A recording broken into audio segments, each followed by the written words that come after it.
Hey everyone, Greg here. This is the search analysis part of the SEO workshop, and I want to go over how I go about this process for my websites and my clients as well. So first, I always use a different browser than my primary browser for my computer. So typically speaking, I use Microsoft Edge.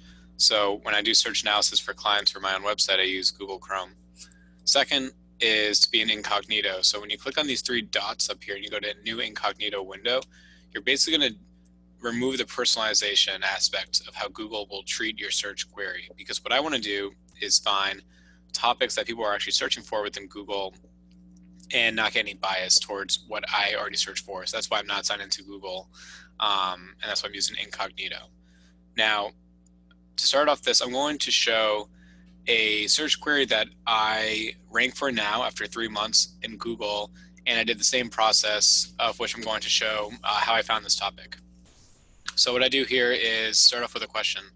So if I go and say, why is Tropicana field? So right here, you get these trending questions. So Tropicana field's the primary search, why is the question, and then tilted is the ending part of that query.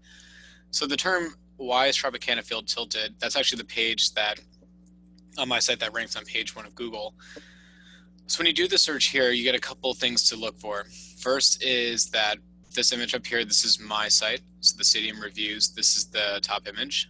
It gets put into the answer box.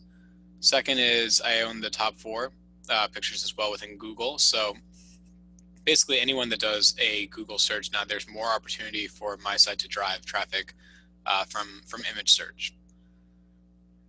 Wikipedia always ranks, there's only one answer that gets put into the answer box within Google, and this is Wikipedia ranking for this query.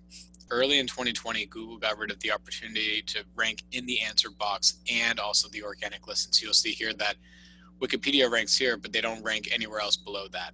So that was a change that Google made in early 2020. However, my site ranks right here. So technically I am the 3rd organic listing if you consider the first is that answer box by Wikipedia. Now, if I did the same search within Bing, just to kind of show how this goes across, so why is Tropicana field tilted?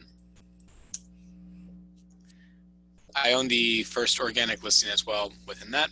If you go to images, the first 2 images as well are for my site. So going to pull up an Excel spreadsheet now to explain sort of my process with how I do search analysis, just to show you everyone how I go about finding topics and how long I write effectively. So if it is a response post, that's me saying I have a question and I'm going to answer it directly on my site. I typically write about 1,200 words. The 1,200 words are a give or take, but it's me covering a topic in a comprehensive aspect. If it's a staple post that's more than 2,000 words that I write, it covers a topic that's generally more specific. So somebody who searches for Wally the Green Monster, I want to write more content around when he started, why he's with the Red Sox, his importance to the city of Boston, the charities he's part of, the All-Star games he attends, the new mascot, Tessie, that became part of the Red Sox organization a few years ago. There's a lot more I can talk about, essentially, but it's more like a staple post. So you need more content to give Google more signals that this is what your content is about. And then finally, there's something called a pillar post.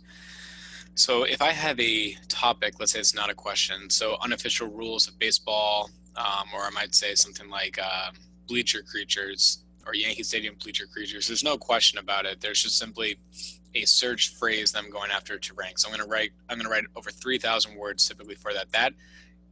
The hours of which it takes is going to vary depending on your writing skills and your research when you do search analysis over time. Typically for me, it takes about 4 hours to do a response post. And what I mean by 4 hours is me doing the research and then writing that first draft. Doesn't include any using Grammarly or adding the internal links or adding it to the sitemap. It's simply just the first draft.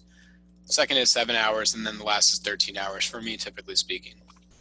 Now, another thing that I do when I go about a topic to find is that I'll use 3 different search engines to get as many different topics to cover. So when I'm doing search analysis for clients or even my own website, I use incognito in Chrome using Google, Bing, and DuckDuckGo. So Bing, obviously, it's its own search engine. DuckDuckGo pulls in different search engines, including Bing, but they pull in other sources as well. So I'm trying to get like a comprehensive list of topics to cover. I show this example right here because when you start asking a question like, is baseball gloves, and then you make a space in your Google search or your Bing search or your DuckDuckGo search, you're going to get these trending questions that come underneath it. So is Vaseline good for baseball gloves? Is shaving cream good for baseball gloves as well? These are the type of blog posts that you can exactly write on your site. You're answering a direct question that somebody already has, and then you can expand upon that topic. So if you go to, is shaving cream good for baseball gloves? If you put this into Google real quick, let me open that up. It's right here. So I'm going to go, is shaving cream good for baseball gloves? How I would write this topic is effectively answer this direct question, is shaving cream good for baseball gloves? And then I look at this, how people also ask, so how do you clean a baseball glove with shaving cream? How do you break in a baseball glove fast? Is steaming a baseball glove good or bad? Can you stiffen a baseball glove? Now, one neat thing is that you can click into this and scroll down, and now you got more topics to cover.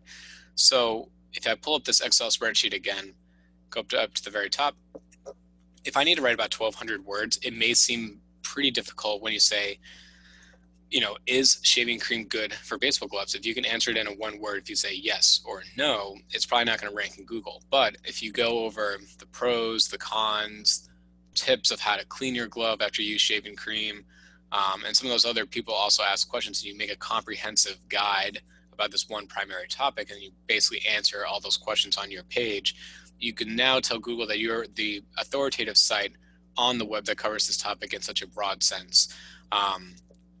So real quick here, I'm just going to scroll down. So I have Google all right here. So I use whatever search engine I did to find the topic. So I have Google, and if I scroll down, I have Bing, and then I have DuckDuckGo.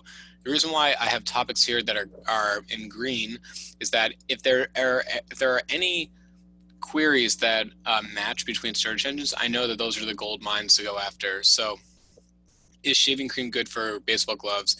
DuckDuckGo, Bing, and Google, that's all trending query that somebody is searching for. So that tells me that if I can basically cover this topic once, it can then spread across multiple different search engines, because this is a trending auto suggest that all three engines are trying to show their audience essentially. So me going about that topic, finding the areas to write about, doing the questions, and then real quick here, what I like to do is you can do baseball gloves with space, and then you can do baseball gloves A and then B, and you can ask a question like are, can, is, what, where, why, etc. You can keep going down that list. So if you're working with your content team, or if you have a team of freelancers or anyone else that is trying to figure out more content to write to drive more traffic to your website, go about the search analysis perspective. Answer questions directly on your page.